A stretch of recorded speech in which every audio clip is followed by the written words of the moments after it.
Hi hello friends, ఈరోజు మన special ఏంటంటే ఒట్టి మిరపకాయ అనమాట. రాయలసీమ స్పెషల్. దానికి కావాల్సినవి ఎండుమిరపకాయలు, టమాటాలు, ఎర్రగడ్డ, కొద్దిగా తెల్లగడ్డ, అలాగే మెంతులు, ఆవాలు, కొత్తిమీర అన్నమాట. ఇప్పుడు ముందుగా మనము ఆయిల్ వేసుకొని హీట్ అవనిస్తాం. సో ఫస్ట్ మన ఒట్టి మిరపకాయకి కావాల్సినంత ఆయిల్ వేసుకుందాం. ఇప్పుడు ఆయిల్ హీట్ అవ్వాలి బాగా.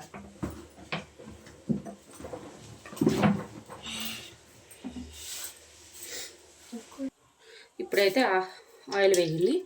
ఆవాలు, ఉద్దిపప్పు వేసుకుందాం. సో ఇప్పుడు అందులోనే ఈ మెంతులు వేసేద్దాం.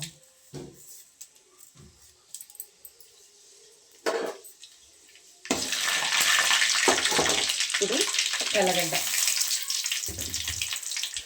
ఇప్పుడైతే మన తెల్లగడ్డ కూడా వేగింది ఫ్రెండ్స్. ఎర్రగడ్డలు వేసేసి ఎర్రగడ్డలు వేయించుకున్నాం. ఇది రాగి సంగట్లకి చాలా సూపర్గా ఉంటుంది. తింటుంటే ఇంకొంచెం మరీ తింటారనమాట రాగి సంగటి. సో ఇప్పుడు ఎర్రగడ్డలు కొంచెం బాగా వేగనిచ్చేసిన తర్వాత నేనైతే పక్కనే రాగి ముద్ద కోసం రైస్ కూడా పెట్టాను ఫ్రెండ్స్. రైస్ కూడా ఉడుకుతూ ఉంది. ఇక్కడ కూర అయిపోయే కొద్దీ రాగి ముద్ద కూడా రెడీ అయిపోతుంది. కాంబినేషన్ అయితే చాలా సూపర్గా ఉంటుంది. ఒకసారి ట్రై చేయండి. చూడండి, ఎర్రగడ్డలు వేగాయి కదా. ఇప్పుడు మనము ఎండుమిరపకాయలు వేసుకుందాం. ఎండుమిరపకాయలు వేసుకొని ఎండుమిరపకాయలు బాగా వేగాలన్నమాట. వేగితేనే మనకు ఒట్టి మిరపకాయ అనేది కారం లేకుండా చాలా కమ్మగా ఉంటుంది. సో ఇప్పుడైతే మన ఎండుమిరపకాయలు కూడా వేగిపోయాయండి. చూస్తున్నారు కదా,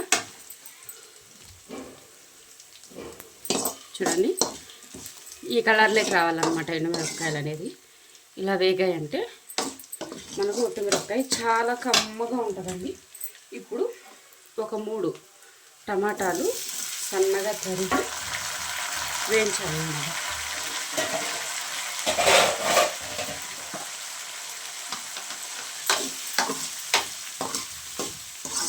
ఇలా ఒక 5 మినిట్స్ మనము మూత పెట్టామంటే టమాటాలు బాగా మగ్గిపోతాయి. ఇప్పుడైతే ఒకసారి తీద్దాం ఫ్రెండ్స్. చూడండి, టమాటాలు మగ్గాయి కదా. ఇప్పుడు పసుపు కొద్దిగా, అలాగే మనం సాల్ట్ వేయలేదు కదా, సాల్ట్ కూడా మన రుచికి సరిపడంత సాల్ట్ వేసేసుకుందాం. ఓకేనా. ఇప్పుడు మనం కడిగి శుభ్రం చేసి పెట్టుకున్నాం కదా, ఆ చింతపండు అనేది దీంట్లో వేసేయాలన్నమాట. వేసేసి మరొకసారి కలిపి వాటర్ పోసి ఒక 10 నిమిషాలు మూత పెట్టి బాగా మగ్గనిచ్చేసి తర్వాత ఎనుపుకోవాలన్నమాట. సో ఇప్పుడైతే మనము గ్రేవీకి తగినన్ని వాటర్ అయితే వేస్తున్నాను నేను. వేసేసాను కదా. ఇప్పుడు సన్నగా కట్ చేసి పెట్టుకున్న కొత్తిమీర కూడా వేసేసి మూత పెట్టేద్దాం. ఇది ఒక 10 మినిట్స్ బాగా ఉడికిందంటే మనకు ఒట్టి మిరపకాయ రెడీ అయిపోయినట్లే. సో ఇప్పుడైతే చూసేద్దాం ఫ్రెండ్స్. చూడండి, మన ఒట్టి మిరపకాయ అయితే రెడీ అయిపోయింది. సో ఇప్పుడు దీన్ని మనం దబరలాగా తీసుకొని ఎనుపుకుందాము. ఇప్పుడైతే మనము దీన్ని మెత్తగా అయ్యేంత వరకు ఎనుపుకోవాలన్నమాట.